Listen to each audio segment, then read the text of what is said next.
Hello, everyone, and happy Friday to all of you guys out there in Radio Land. Wait, this isn't radio? It's YouTube. Okay.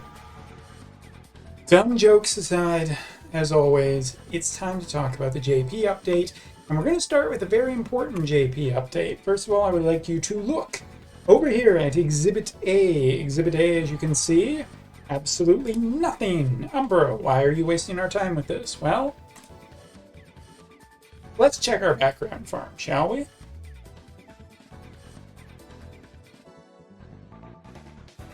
Well, that's very nice. All right, let's just head back in here really quickly. And boom. For anybody who has been curious about the answer to this, I have finally been able to test it today with the inclusion of the new raid. And yes, 400 stamina in background farming will absolutely get you your 10 raids. As a matter of fact, you can even preload before the raid comes out. This was an interesting thing that I tested before the raid started today. Basically, 30 minutes before the raid started, I put in about 400 stamina into background farming and hit the go button. Update happened. I was able to update roughly about the time that about 7-10 minutes in. Got the notification, background farming was done, and boom, immediately 10 goes at the raid. So yes, background farming is supporting raid kits, not supporting raids itself. So if you want to actually do the raid, match content is not considered to be part of it. So you can't. Also, this happens too, and that's pretty frustrating as well.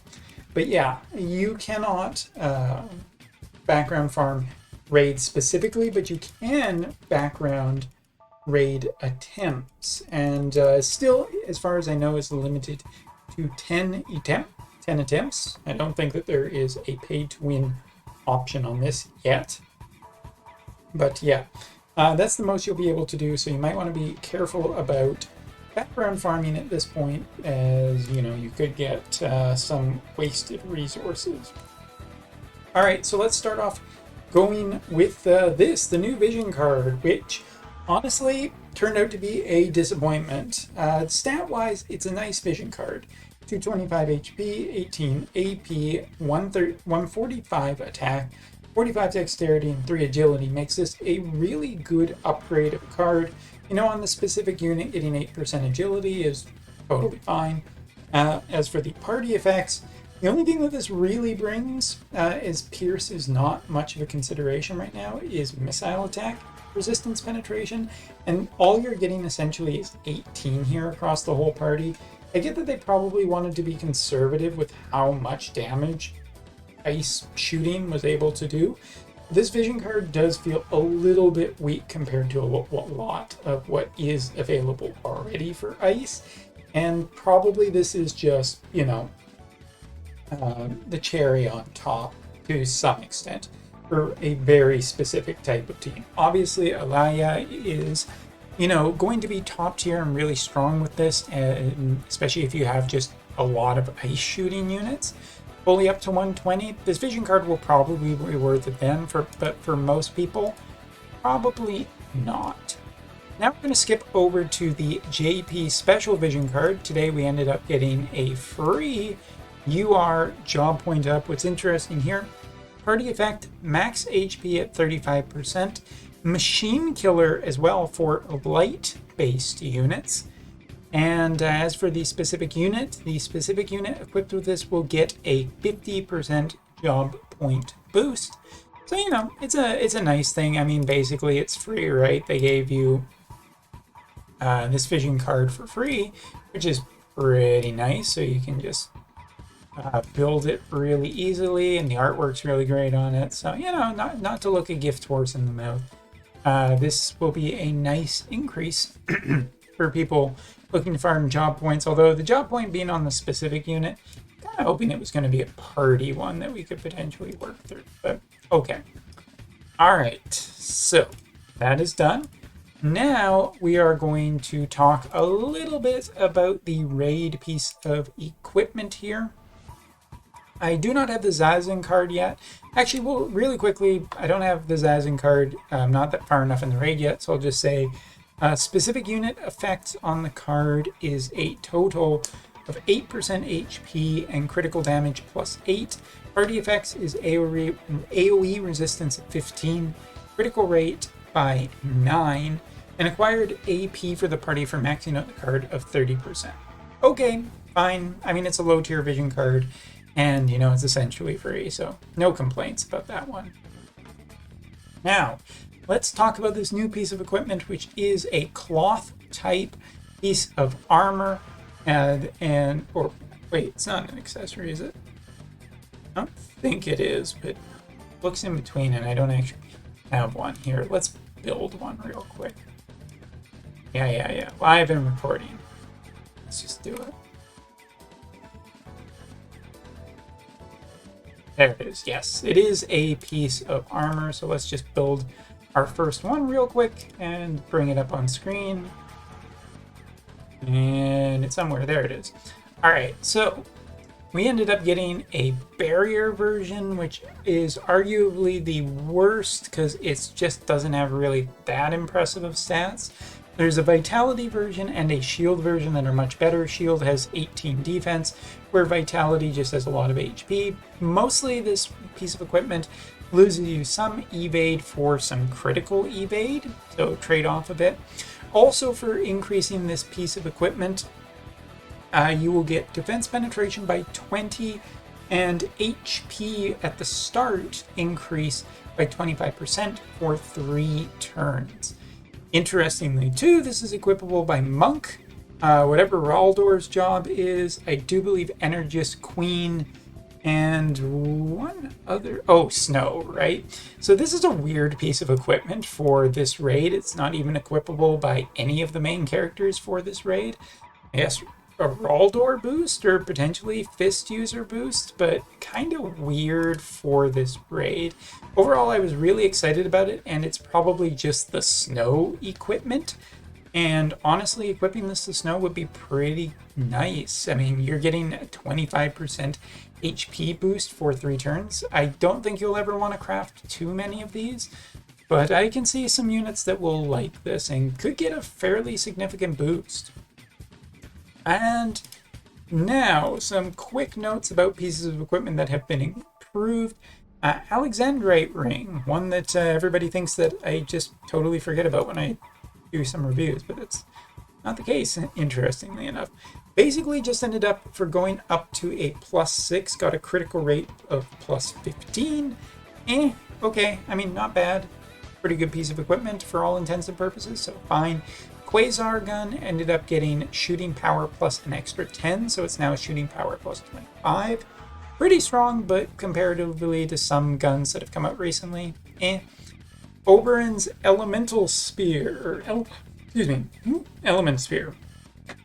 Stab attack 15 and soil attribute plus 30, that stays the same, but now gets a reaction block rate of 20. And the final one, the Diamond Coat, which is the shooting attack resistance penetration by 15, acquired AP plus 30%, now also gets a 20% dexterity boost, which is a pretty good increase for range characters. So yes, nice. I think Diamond Coat is my favorite here. Quasar might be interesting for a specific unit that we're also going to talk about, but some solid upgrades, nothing too amazing in the +6 versions here. And I do believe that takes us to the big part to talk about. Let's talk about increases to characters, starting with Master Ability 2s, which I haven't done this one yet. Busy day. So before, you ended up getting HP plus 10 and light attack plus 10 for allies, magic plus 20% and accuracy plus 15 for herself. So, you know, pretty good. Looking into the increases that she ended up getting, she gets an extra 20% magic for herself, also a decreased chance of being targeted by 3, and a decrease of skill activation by 200 each time, which is pretty good for a time mage. You know, anything with casting time. So a good upgrade. Elshra, just a good solid upgrade. No complaints. Cool. And next, let's hop over again to the light element. for Jayden. And Jaden's increase, mine's only at 79, so I can't even get this one yet. Not too terribly far off, but Jaden's just never been a character that I've really been that interested in building. So HP, the light ally bonus, and he got increased missile resistance by 10%, decrease AP consumption by 20. Okay, what does he get now? Well, magic increased by 40 for himself, 40% chance to block counters, but this is the big one. Increase missile attack resistance penetration by 40 for self, remove the effect after 2 hits. For a range character, pretty interesting. I mean, he already got a bit of a damage boost from a magic increase. Now the fact that he's also getting missile resistance penetration by 40, and it's not just 1 hit either, it's 2 hits, and this is a range character. I think that this might actually just be really good. Jaden is gotten a significant upgrade here over the course of his master ability, but since he's a pretty essential character to the story, that shouldn't be too far unexpected, but is going to be nice for people who are big fans of him. I think on global, some people will be happy to see this, and JP as well. Alright, next up we're going to get into the more complicated upgrades, starting with Lucia. Lucia before had a pitiful 10% attack and 15% Earth Killer. Well, now she has that 10% attack and 15% attack, 10% HP for Wind Allies. She has a 20% attack boost for herself, so a little bit higher than it was before. Earth Killer stayed the same, and she gets AoE resistance by 10, plus an ability upgrade, and not just any ability, her Limit Burst, no less. So still single target, still dealing the same modifier on it, but now has a 55% chance to inflict, disable, and immobilize. So before that was a 30% chance to happen, now it's a 55% chance. So a much better chance for her to proc her status effects and be more damaging opponent, but also increases her missile attack resistance penetration by 30 for 3 turns first. Really good for her. I think that this is a overall really good get. Overall, she was a damage dealer before. She'll be a more effective damage dealer. Excuse me. Now, that is really nice, and I think that her status effects also getting a higher chance. She still doesn't compare with some of the newer ones, and I think this is probably still a little bit lower than Jaden, but she has better chainings, and in the wind element can do a lot more damage. So I'll give it to Lucia on this one, probably being the better of the two, but I think both Jaden and Lucia got some pretty nice range. And our certainly not the worst character, and certainly, saving the best for last, Oberon, man. And Oberon, as many people know, I'm a pretty big fan of him. He's a pretty good looking guy, if I do say so myself. Anyway, let's talk about his master ability. So before he had the Earth Ally bonus, he had a 10% HP and a single target resistance increase of 10. It did make him very strong when he first came out, and he fell off a little bit because other elements have just been doing such strong things, and Earth just hasn't really gotten too much in the way of anything lately. So now he gets a extra 10% HP increase, which is pretty good. Make him a little more survivable. Same amount of single target resistance, but an AP consumption decrease by 30%, and it's just a permanent 30% decrease. That's pretty big. It makes his attacks much more accessible, and he still has powerful attacks and can still hit like a truck. So this is just a big win for Oberon. He also gets a upgrade though to one of his abilities. I'll see if I can't find where it is. I do believe it is this one. Just double checking. Yeah, I do believe it is this one. So before he got critical evasion and AoE resistance off of this ability, that hasn't changed, and it's the same amount. Big difference now is it gives defense penetration by 40 for 3 turns to himself. So he has a pretty big, another access to a high amount of defense penetration, while also making himself and his allies more difficult to kill. Oberon got a solid update, nothing too great, but because he's the best character in the game, bar none, of course. No, he's got a pretty nice upgrade, and I think it's good overall. He was still pretty strong to begin with, big enabler of some damage dealers, and I think that will continue into the future, as he just ended up getting a improvement to his kit. And that's the last thing to talk about. I think we've covered basically almost everything. With one final note, just for the end of this video.